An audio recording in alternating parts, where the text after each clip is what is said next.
I can still see it. Every single detail, burned into my memory like a scar that refuses to fade. Sloane was leaning into him, her hips almost brushing his, one hand resting low on his stomach before it crept upward, slow and deliberate. Her fingertips traced along his chest like she was memorizing it, like she'd done it 100 times before. Daniel's head tilted down toward her, close enough that I could see his breath warm against her neck. She tilted her head back, exposing her throat, and let out this low, breathy laugh, the kind that coils around your spine and makes your stomach knot. It wasn't just a laugh. It was an invitation she knew he'd accept. Her fingers hooked lightly into the collar of his shirt, tugging just enough to reveal more skin. And his hands? God! His hands were gripping her waist with that firm, familiar touch, pulling her closer until there was no space left between them. I could see the muscles in his arms tense, like he was holding on to something he wasn't willing to lose. Then came the kiss. Not quick, not clumsy, not a drunken mistake. This was slow, drawn out, intense. The kind of kiss where you can feel every unspoken word, every secret they'd been hiding poured into it. Her hand slid up into his hair, fingers curling at the back of his head, and his eyes fluttered closed, like he was savoring her. And me? I was standing just feet away in the shadows, watching my husband devour my sister like I was already dead to him. My chest was tight, my throat burned, and my whole body was screaming for me to burst in and tear them apart.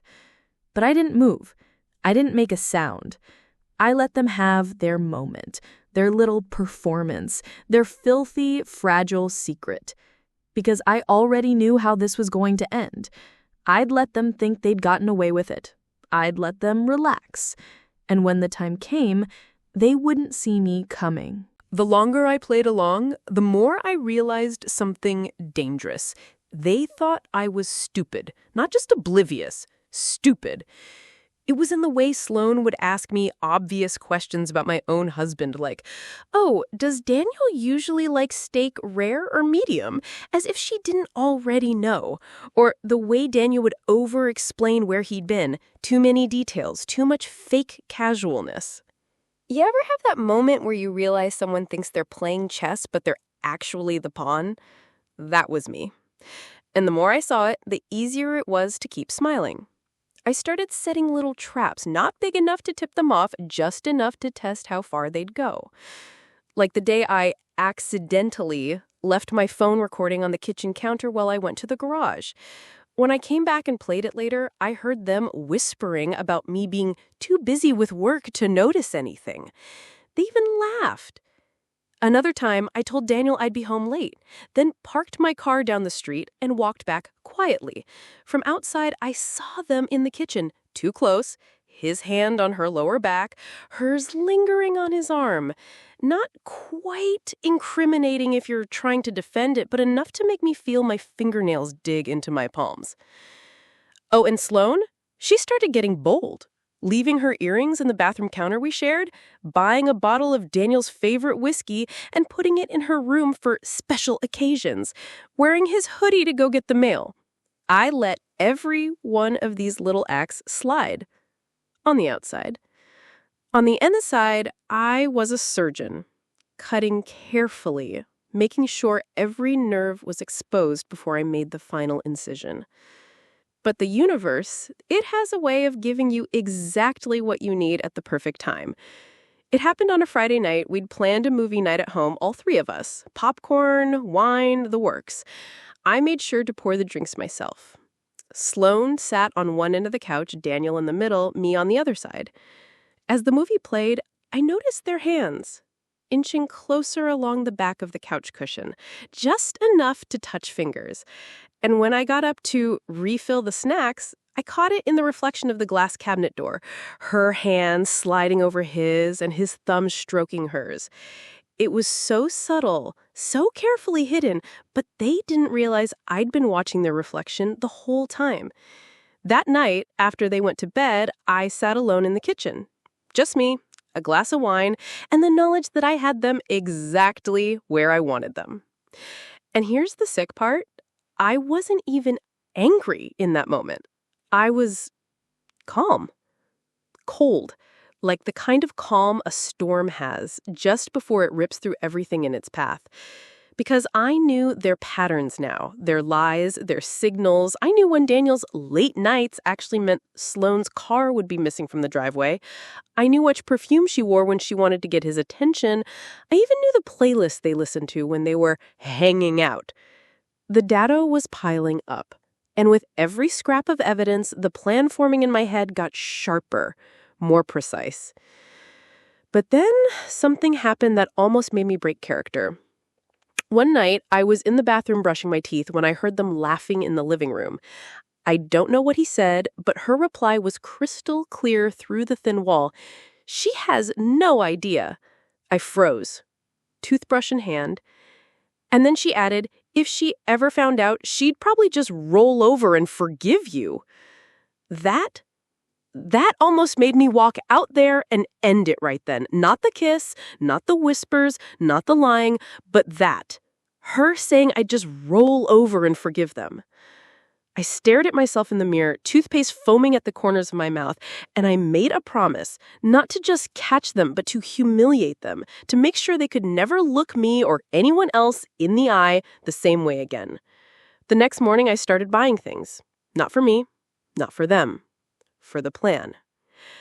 And the day I put it into action was the day they stopped laughing. The first thing I bought was a second phone. Nothing fancy, just a cheap prepaid smartphone from a store across town, paid in cash. No one would know it existed. That phone became my vault. Every photo, every audio clip, every screenshot from Daniel's synced laptop went there. I even backed up the tiny camera footage from the hallway frame. Days and days of them accidentally brushing up against each other when they thought I wasn't watching. Next, I started making a list. Not just of their little romantic crimes, but of people. People who would matter when this all came to light. Friends, family, coworkers, people whose opinions would sting. I didn't just want them caught, I wanted them exposed. And to do that, I had to weave a net so tight they couldn't wiggle free. I started inviting people over more often. Barbecues, wine nights, casual Sunday brunch. The goal wasn't to catch them in the act in front of others. That was too risky. The goal was to build an audience. People who'd say, wow, Amanda and Daniel seem so happy, or Sloane's lucky to have such a caring sister. The higher the pedestal, the harder the fall. Meanwhile, I pretended to be the perfect hostess, refilling drinks, laughing at jokes, even snapping group selfies. Every smile I gave Sloane during those moments was a lie wrapped in perfect teeth. Daniel had no clue. He thought he was managing the situation, keeping both women in his life balance without tipping either one off. The arrogance was nauseating, but it was working in my favor. Then came the shopping trip. I told Sloane I wanted to treat her to a sister's day out, clothes, lunch, maybe a little spa time. She was practically giddy. I let her pick out a dress, paid for it, told her she looked amazing. What she didn't know was that I had the exact date and time she planned to wear it, because I'd already seen the text she sent Daniel. Can't wait for Friday night, wear the blue shirt. That night, I took Daniel's blue shirt to the dry cleaners. The woman behind the counter, older, chatty, asked, special occasion? I smiled and said, oh, yes, very special. Every move I made in those weeks was calculated. I rearranged the furniture in the guest room just enough to plant a discreet audio recorder behind the dresser. I started leaving my car in the driveway but walking to the bus stop, giving them the illusion that I'd gone to work when really I was somewhere nearby, listening through my phone. But the most important thing I did was act normal. No raised voice, no suspicious looks. I even started touching Daniel more in front of her. Little kisses, a hand on his knee, just to see if she'd flinch. And oh, she did. Every time. That was my confirmation that guilt was starting to nibble at her. Not enough to stop, but enough to make her jumpy. And jumpy people make mistakes. The biggest one came on a Thursday afternoon. I was upstairs in the bathroom, door half shut, when I heard her on the phone. She thought I couldn't hear, but her voice carried just enough. "She's gone till 6. You can come over now." 6. I glanced at my watch. It was 4:12. In that moment, I knew. This was the opening I'd been waiting for. I didn't confront her. I didn't rush downstairs. I waited. Patient. Cold.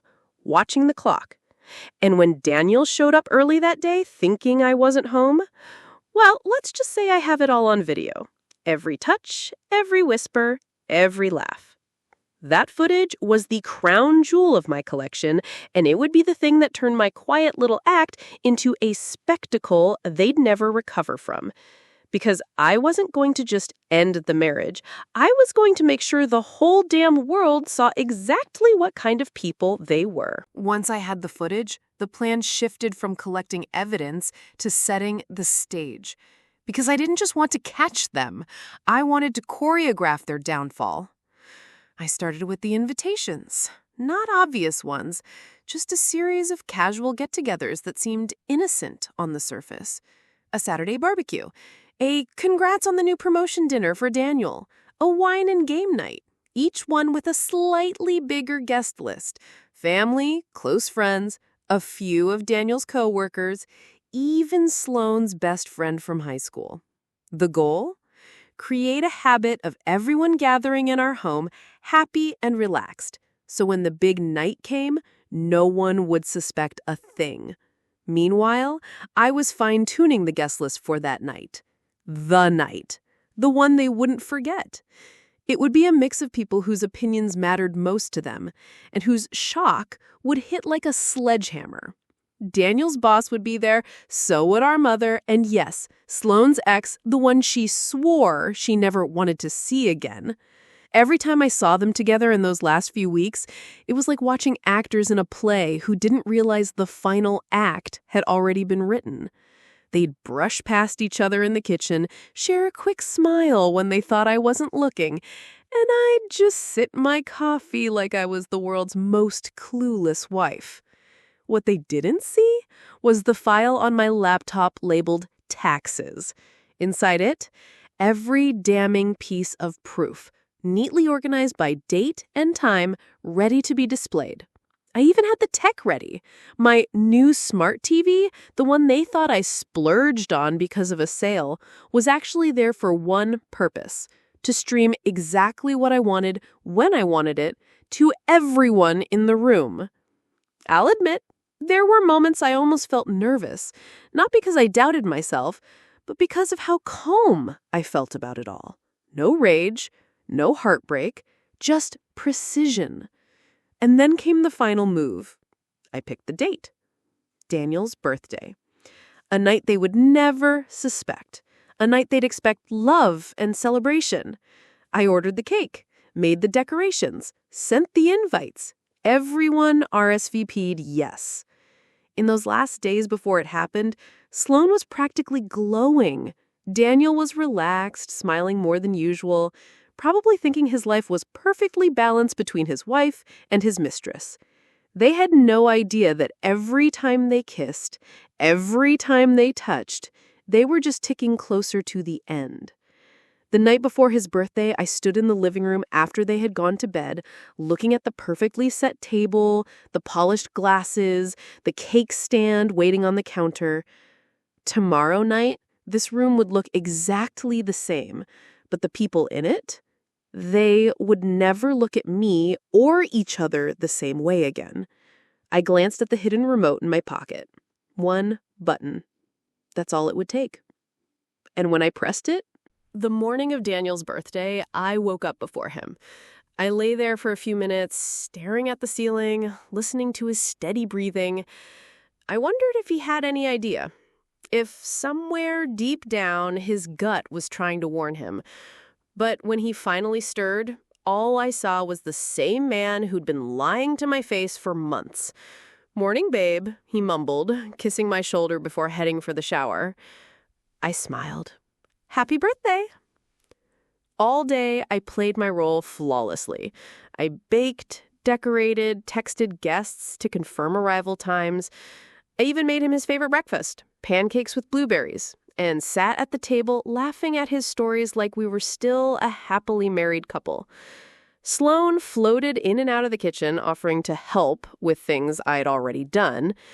She'd picked out a fitted green dress that day, and I knew why. Daniel always told her green made her eyes pop. I let her think I didn't notice. By the afternoon, the house was spotless. The table was set. The cake, a triple-layer chocolate monster, sat in the center, hiding the tiny wireless speaker I'd tucked into the display stand beneath it.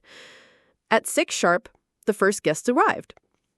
My mom, carrying a gift bag with that hopeful smile she always had at family events. Daniel's boss and his wife, all polite handshakes and professional small talk. Then came friends, a few neighbors, Sloane's old high school buddy who hugged me like we were lifelong friends. The house was buzzing with laughter, the clink of glasses, and the smell of food. Everyone complimented the spread. Daniel was in his element, bouncing from guest to guest, basking in the attention. Sloane? She stayed close. Too close. Always within arm's reach of him, laughing a little too hard of his jokes, topping off his drink without being asked. I watched them like a hawk, without ever looking like I was watching them. My smile never faltered. And every so often, I'd slip my hand into my pocket and feel the remote, just to remind myself it was there, that the moment was coming. By 7:30, the party was in full swing. The dining room was crowded, the living room buzzing with conversations. I moved through it all like a hostess on autopilot, offering snacks, refilling wine glasses, touching a shoulder here, giving a compliment there. Nobody suspected a thing. Finally, around 8, I caught Daniel's eye from across the room. I smiled, lifting my glass in a small toast to him. He grinned back, oblivious. I took that as my cue. "Everyone," I said, raising my voice just enough to cut through the chatter, "can I have your attention for a moment?" The room quieted. Heads turned towards me. Daniel looked confused but curious. Sloane's smile froze for a fraction of a second before she smoothed it over. "I just want to thank you all for coming tonight. Birthdays are special, and having all the people we care about here means the world to us." A few people nodded, someone clinked their glass. "And since this is a night for celebrating Daniel, I thought it would be fun to share a little slideshow I put together." There were soft ahs from the crowd. Daniel gave me a look, a mix of surprise and flattery. Sloane shifted her weight.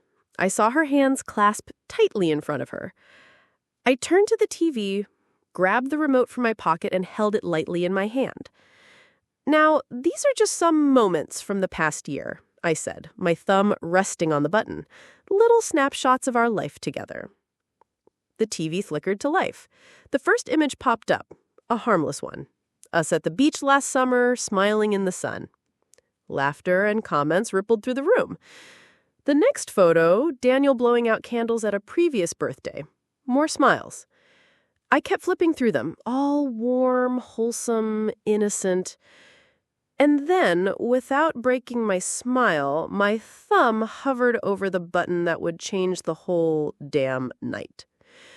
The first few slides kept everyone relaxed. Us at a barbecue, laughing with friends, Daniel fixing up the yard holding a rake and grinning like some suburban ad campaign. Sloane and I clinking wine glasses in the kitchen, both smiling at the camera. Polite chuckles, soft "aw" sounds, the kind of background noise that told me people were at ease. Then I slipped in the first seed. It was a photo of Daniel and Sloane in the kitchen, one I'd taken months ago during a casual night at home. On the surface, it was innocent. She was handing him a plate. But his eyes locked on her, not the plate. Her smile. A little too soft. Most people wouldn't notice, but I saw 2 guests exchange a glance. Daniel let out a short laugh. "Wow, I don't even remember that," he said. "Oh, I remember," I replied, lightly. clicking to the next image. More wholesome shots followed, just enough to keep them from getting suspicious. Me and Daniel on the porch swing, Sloane with the dog in the backyard, group selfies at family events. Then came another seed, a still frame from the hallway camera. It was grainy, black and white, but clear enough to see Daniel standing close to Sloane, his hand just barely grazing her waist. They weren't kissing, not yet, but it was intimate in a way you don't forget. The room went quiet for a beat longer than usual. I kept my smile locked in place. I said that was from a game night, as if it was nothing. My mother's brows drew together slightly. Daniel's boss tilted his head. Sloane laughed, too high, too sharp, and topped off his drink without being asked. I clicked again. Back to harmless. Dinner at a nice restaurant, me and Daniel at a friend's wedding, the dog asleep on the couch. Every few slides, I slipped in another hint. Not foolproof yet, just moments that, when seen together, started to form a pattern. A touch here, a look there. I could feel it. The room's energy was shifting. People weren't leaning back in their chairs anymore. They were sitting forward, watching closely, waiting to see what came next. Daniel's smile was starting to stiffen. Sloane's hands were fidgeting in her lap. By the time I clicked to the photo of the three of us in the living room, me in the recliner, them on the couch, their knees just barely touching, I saw Daniel glance sideways at her. That tiny, nervous glance was everything I'd been waiting for. I didn't pause. I didn't let the moment breathe too long. I kept moving, like the slideshow was on autopilot. Another harmless shot, another almost incriminating one, back and forth, like waves building before a storm. I could tell they were wondering, does she know? They had no idea that question was about to be answered for them. Because the next folder in my slideshow, that one wasn't full of subtle hints. It was full of the crown jewels. And all it would take was one click to start the avalanche. I clicked. The next image filled the screen, and this time there was nothing ambiguous about it.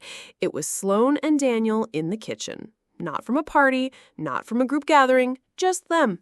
His hand was cupping her face, her lips dangerously close to his. They weren't kissing yet, but the heat was obvious. A ripple went through the room. A cough here, a sharp inhale there. Someone shifted in their chair. Daniel let out a short laugh, that awkward, forced kind people use when they're cornered. "Wow," he said. "Guess you've been digging through some old files, huh?" I kept my smile even. "Oh, you could say that." Click. This time, it was a grainy still from the hallway camera. They were in mid-kiss. Not a polite family peck, but slow and close. His hand on her hip, her arm around his neck. The sound in the room changed. It was quieter now, but sharper, like everyone was holding their breath. I could feel my mother's eyes burning into me from across the table. Sloane's wineglass wobbled slightly in her hand. She started, voice low, but I cut her off with another click. Now it was the footage from that Thursday afternoon, the one where she told him I was gone until 6. The timestamp glowed in the corner, 4:37 p.m., as they stood in the living room laughing before she leaned into him. Laughter from the crowd, gone. Conversations, dead silent. I let the image hang there for a moment. Not too long, just enough for the murmurs to start. Click. The TV filled with the clearest proof yet, a still frame from my hidden camera, angled perfectly to catch them tangled together on the couch. Clothes on, but just barely. His shirt half open, her hair a mess, his hand disappearing somewhere it didn't belong. Someone in the back let out a low "holy sh" before stopping themselves. Daniel's boss shifted uncomfortably in his seat. Sloane's old high school friend looked like she wanted to melt into the floor. Daniel's face was pale now. He looked from me to the screen, back to me, like he couldn't decide which one was more dangerous. Sloane's lips pressed into a thin line. Her eyes darted towards the door as if she was already calculating an escape route. I took a slow sip of my wine, the stem of the glass steady in my hand, and said, "Funny thing about cameras, they don't lie." Then I clicked again.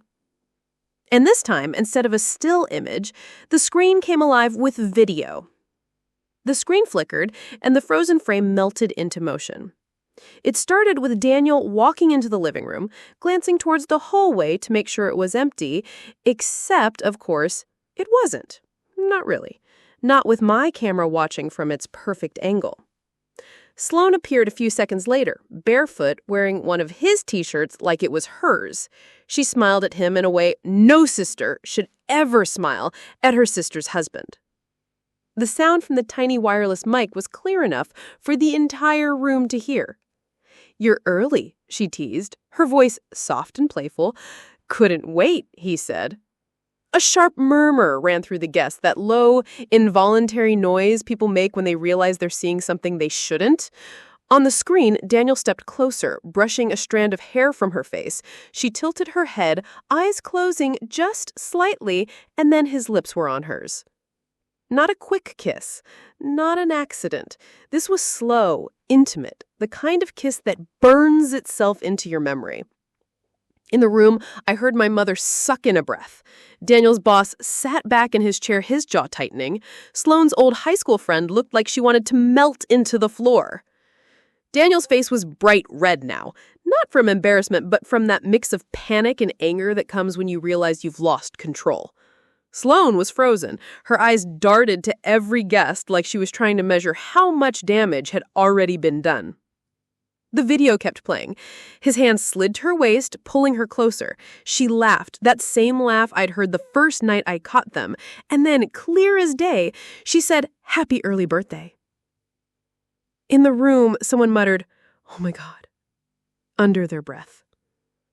I let it roll for another 10 seconds, enough to show them sinking into the couch together before I hit pause. The frozen image on the screen showed exactly what I wanted. His hands on her, her face turned toward him, their bodies pressed together like the rest of the world didn't exist. I turned to the crowd, finally meeting their eyes. "Now," I said, my voice calm and steady, "how about we cut the cake?" No one moved. No one spoke. Every single person was watching me now. Daniel opened his mouth like he was going to say something, but I raised my hand just slightly, and for the first time that night, he shut up. The power shift was complete. And the best part? We weren't even at the worst part yet. The silence after I paused that video was almost beautiful. It wasn't the comfortable kind of quiet you get when people are full and happy. It was the heavy, suffocating kind that settles in when everyone in the room is thinking the same thing, but no one dares to say it first. I could hear the faint hum of the fridge in the kitchen, the ticking of the wall clock, someone shifting uncomfortably in their chair. Daniel cleared his throat. "Daniel, this isn't what?" I asked, tilting my head, my voice light but sharp enough to cut glass. Sloane's face had gone pale, her lips pressed so tight they were turning white. She didn't even try to speak. Not yet. Around the room, guests were exchanging looks, those quick, wordless glances that pass whole conversations without a sound. My mother's eyes were wide, but she stayed seated, one hand clutching her wine glass like it might steady her. Daniel's boss had shifted so far back in his chair, I thought he might merge with the wall. "Maybe we should, talk in private?" Daniel tried again, his voice cracking just enough for me to catch it. "Oh, no, I think we should keep this exactly where it is. You know, in the open?" A small gasp came from someone in the back, but I didn't turn to see who it was. My eyes stayed locked on Daniel. Sloane finally found her voice. "Amanda, you don't understand." I laughed, actually laughed. Not because it was funny, but because the audacity of that line was too much. "Oh, trust me, I understand perfectly. I've been understanding for months." The murmurs started then. Quiet at first, but growing like ripples in a pond. Bits and pieces of whispers floated toward me. Did you see that? Her own sister? Unbelievable. Daniel's shoulders tensed. He glanced toward the door. Sloane's eyes followed his. I could almost see the thought forming, we can still get out of here. Not tonight. I took one slow step toward the cake stand, resting my hand on the edge of the table. Now, I promised cake, and I keep my promises. I could feel the crowd's confusion. They were expecting me to scream, to throw something, to kick them both out. Instead, I was calm. Too calm. And that unsettled them even more. I turned to the kitchen and called, "Would someone mind grabbing the dessert plates?" One of Daniel's friends, clearly relieved for something normal to do, stood up and hurried to the kitchen. While he was gone, I walked over to the TV and, without looking at either of them, queued up the next video in the folder, the one I hadn't planned to show yet. Daniel saw the file name flash on the screen, his face drained of color. Sloane's hand shot out toward the remote, but I pulled it back before she could touch it. "Not yet," I murmured. The friend returned with plates. I smiled, thanked him, started slicing cake.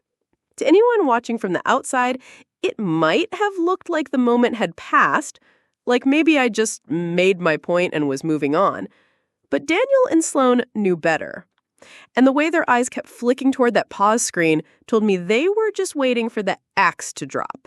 And that's exactly where I wanted them. The room was still thick with tension, but I didn't rush. I plated each slice of cake like we were at some elegant dinner party instead of the middle of a scandal. Daniel didn't move. Sloane didn't breathe.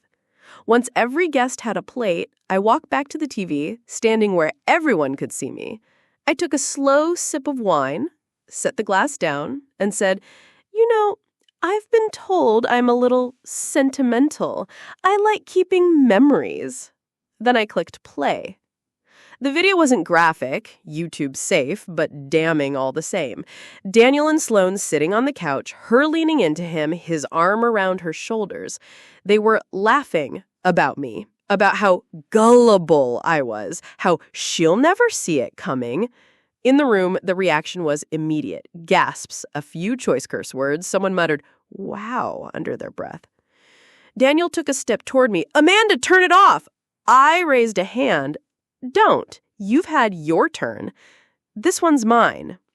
The video ended with them kissing, slow, unashamed, right there in the living room I'd invited them into. I let the silence stretch just long enough to hurt before I clicked the TV off. The screen went black, but the damage was permanent. "I hope you enjoyed the show," I said evenly, scanning the room, "because that's the last time either of them will be welcome in my home." Then I turned my back on both of them and started clearing plates. Nobody clapped. Nobody spoke. The party was over without anyone saying it out loud. One by one, guests began to leave, some awkwardly patting my shoulder, others shooting dirty looks at Daniel and Sloane. By the time the last person walked out the door, it was just the three of us. Daniel opened his mouth. Sloane tried to step closer. I didn't let them. "Get out," I said. No shouting, no tears.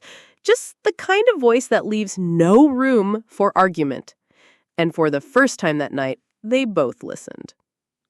The house was dead quiet after they left, but I didn't feel empty. I felt clean. For months, I'd been living in their lies. Now, I was standing in the wreckage, and it was finally mine to rebuild. The next morning, the texts started. Friends, family, even a few coworkers who'd heard about what happened and wanted to check in. The story was already spreading, which was exactly what I'd planned. I didn't bother controlling the narrative. I knew the truth was strong enough to stand on its own, and every person they talked to was another thread in the web tightening around them. Daniel tried calling 6 times. I didn't answer. Sloane sent a single text, "Can we talk?" I blocked her number. Instead, I focused on step 2 of my plan. The part they hadn't seen coming. The part that would make sure this betrayal followed them everywhere. I started with Daniel's job. Remember that guest list? His boss had been sitting right there in my living room when the video played. By the time Monday rolled around, Daniel's professional image was already in pieces. I didn't have to lift a finger. Sloan didn't fare any better. Her old high school friend, the one who looked ready to crawl under the table that night, apparently decided loyalty to me outweighed loyalty to her. By the end of the week, people she hadn't heard from in years were posting cryptic loyalty matters quotes on Facebook that everyone knew were about her. The beauty of it was that I didn't need to push. They were destroying themselves just by existing in the mess they made. But I wasn't done. Not by a long shot. Because while they were scrambling to do damage control, I was already setting up the next move, and this one wasn't about humiliation. It was about taking away something they didn't even realize they were about to lose. Daniel always thought his strongest weapon was charm. He could talk his way into or out of almost anything. Job interviews, late bills, even fights with me. He'd smooth it over with that practice smile and just enough remorse to make you doubt your own anger. But charm only works if people still want to listen. And after that night, the number of people willing to give him the time of day was shrinking fast. I decided to speed that process along. Step 1, finances. Our accounts were joint, but I'd always been the one who actually managed the money. Daniel liked to trust me with the bills, which really meant he didn't pay attention. That ignorance was about to cost him. I moved half of our savings into an account with my name only. Legal? Absolutely. It was marital property, and I was entitled to it. I paid the mortgage up for 6 months in advance, not to help him, but to make sure I had breathing room for whatever came next. Then I called our insurance company and removed him from my health and auto policies. Let him figure that out on his own. Step 2, the social circle. People think revenge is about big, dramatic gestures, but the truth is it's the small, quiet moves that stick like splinters. I started unfollowing mutual friends on social media, not blocking, just disappearing from their feeds. In my place, I posted pictures of myself, smiling, out with friends, looking unbothered. Every like from someone they used to count as an ally was a reminder that their support system was cracking. But the real masterpiece? That was step 3. I knew Daniel and Sloan still saw each other. Of course they did. They were clinging to each other now because no one else wanted to be in the blast radius. But what they didn't know was that I still had access to their little shared world. Daniel had never changed the login to his cloud storage. One evening, while drinking tea at my kitchen table, I watched as a new folder appeared. Weekend trip. Inside, photos. Not pornographic, but intimate enough to leave no doubt. The cabin, wine glasses, her wearing his hoodie by a fire. And right there, the opening I needed. I downloaded every photo. Then I sent a short, polite email to the owner of the cabin thanking them for hosting my husband and sister and letting them know they might want to check the damages. Why? Because people talk, and in a small community, a story like that spreads like gasoline on dry grass. By the next week, the little romantic getaway that was supposed to be their escape was the talk of the whole area. Sloan's coworkers heard, Daniel's old college friends heard. I even got a text from a number I didn't recognize that just said, "Cold, I like it." But I wasn't finished. Because there was still one thing Daniel had that mattered more to him than money, friends, or even his reputation. And I was about to take that. For Daniel, work wasn't just a paycheck. It was his identity. He thrived on being the guy people called when something needed fixing, the one who saved the day in the office. It fed his ego, gave him status.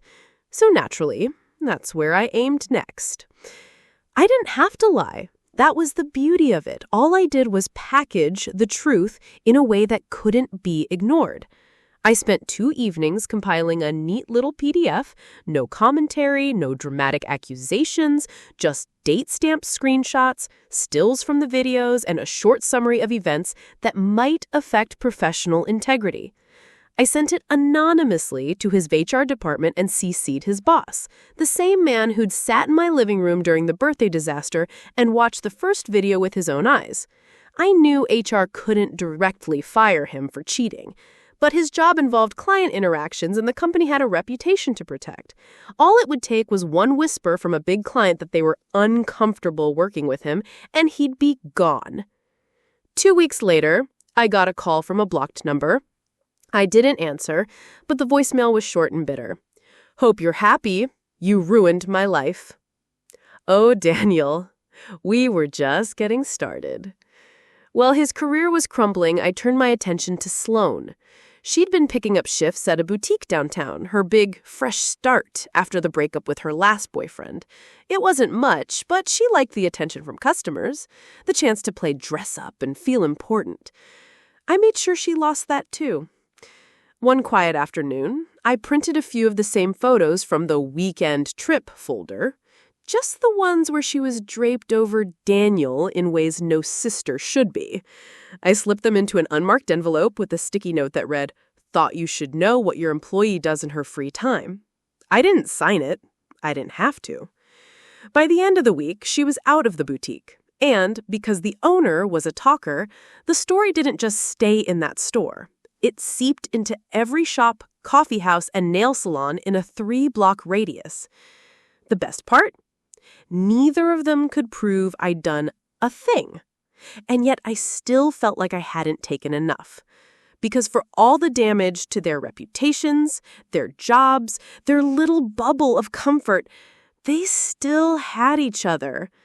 And that's when it hit me. If I wanted to end this completely, I'd have to make sure they lost that, too.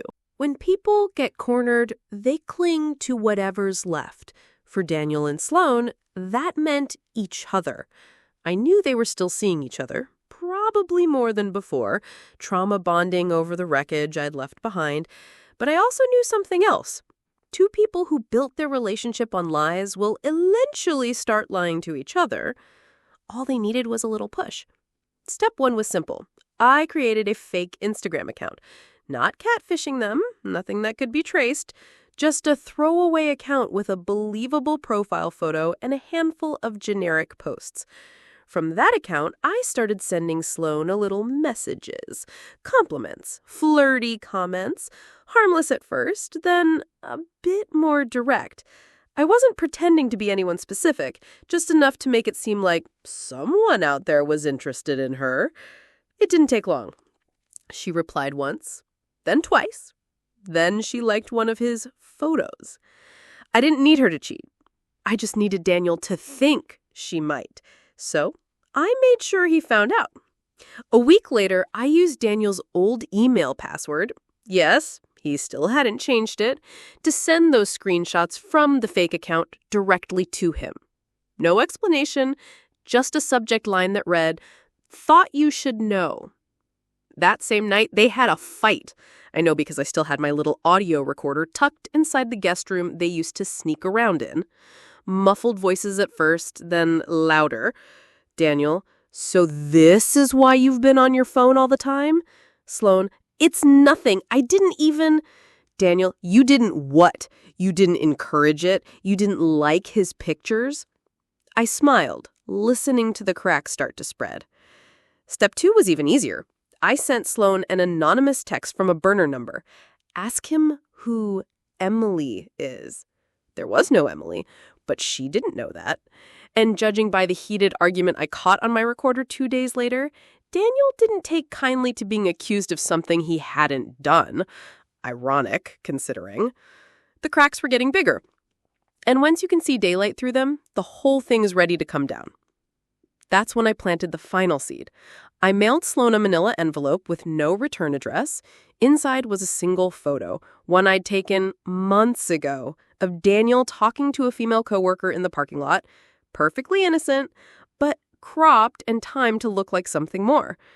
I included no note, just the photo. 2 days later, Daniel's car wasn't in her driveway anymore, and the week after that, I heard from a mutual acquaintance that they weren't really speaking right now.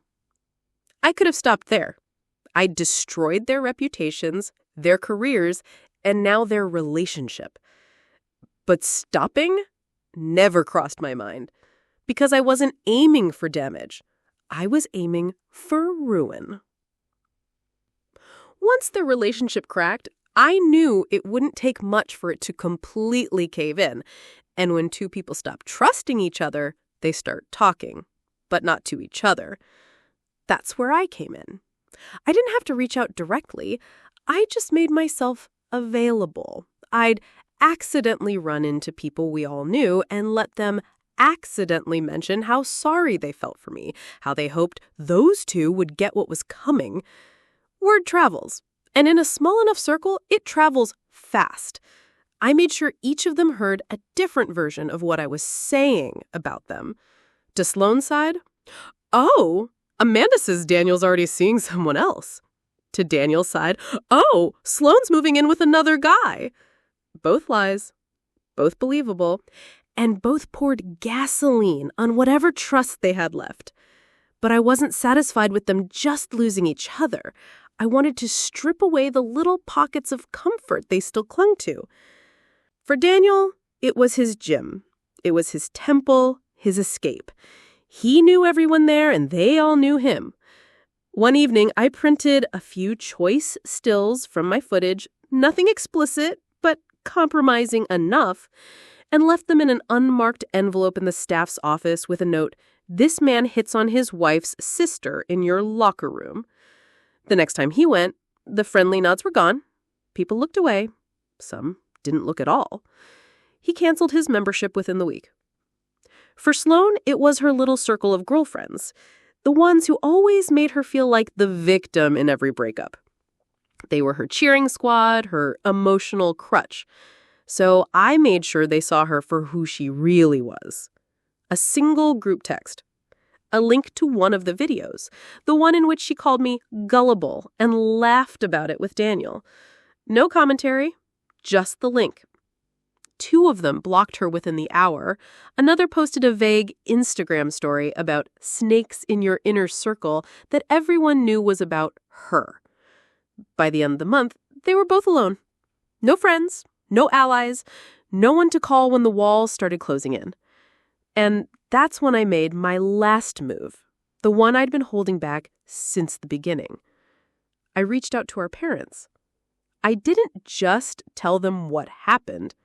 I showed them every photo, every video, every piece of proof in order, like a grotesque scrapbook of betrayal. My mother cried. My father didn't say much, but the way his jaw clenched told me enough. When I was done, I slid the USB drive across the table. I said, "Keep it, in case either of them tries to rewrite the story." From that day on, neither Daniel nor Sloane were welcome in the house we grew up in. Holidays, birthdays, family gatherings, they were out. They'd lost everything I could take from them. But here's the part no one expects. When you burn someone's life down, you don't just destroy them. You get to watch them live in the ashes. You'd think after dismantling someone's life piece by piece, you'd feel something. Relief, triumph, maybe even guilt. But I didn't feel guilty. Not for a second. What I felt was steady. Like I'd been carrying a weight for so long, I forgot how heavy it was. And now it was finally gone. Daniel and Sloane didn't just lose me, they lost each other. They lost their jobs, their friends, their reputations, and the last thread of family they could cling to. And the best part? I never laid a hand on them. I didn't have to.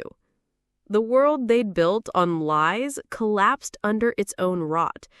I just made sure everyone saw it happen. The weeks after my parents cut them off were quiet. No calls, no messages, No unexpected knocks at the door. I started sleeping through the night again. I started cooking for one, and it didn't feel lonely. It felt like freedom. Sometimes people would stop me in the grocery store or at the coffee shop, and they'd lower their voices and say, "I heard what happened. Good for you." And I'd just smile and thank them, knowing the story had grown legs and was still walking around town. I thought that was the end of it, until karma decided it wasn't done. One rainy Tuesday, I was scrolling through my phone when I saw it. A post in a local community group. Someone had taken a picture of Daniel's car, hood crumpled, front bumper hanging off, sitting on the side of the road. The caption read, "Driver fled scene after hitting a parked vehicle." The comments were brutal. People tagging his name, someone saying they'd seen him at a bar earlier that night, someone else claiming he'd nearly clipped their kid's bike last month. By the end of the day, the photo was everywhere, and by the end of the week, his license was suspended. 2 weeks later, Sloan popped up in the same group. Different post, different disaster. This one had her mugshot, charged with shoplifting from a high-end cosmetic store. The thread under that post was even worse than Daniel's. People didn't just judge them, they tore them apart. Every bad thing they'd ever done, every rumor, every whisper was dragged into the light. I didn't lift a finger. I didn't need to. That's the thing about people like Daniel and Sloan. You can burn their bridges, salt their earth, and they'll still find new ways to ruin themselves. And me, I was already far enough away to watch it all without smelling the smoke.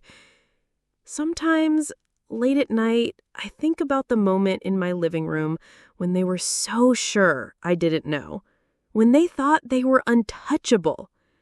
I think about how I smiled at them that morning, poured their coffee, and let them believe it. And then I remember, the best revenge isn't just destroying someone, it's letting them live long enough to see exactly what they've lost. So, was I wrong for what I did, or did I just give karma a little push? I want to hear from you. Drop your thoughts in the comments. Tell me what you would have done in my place, and if you've got a story of your own, share it. I read every single one. If you enjoyed this and want more real stories of betrayal, revenge, and justice served ice cold, make sure you hit that subscribe button, give this video a like, and share it with someone who loves a good plot twist. Your support helps me keep telling these stories, and trust me, the next one is even wilder.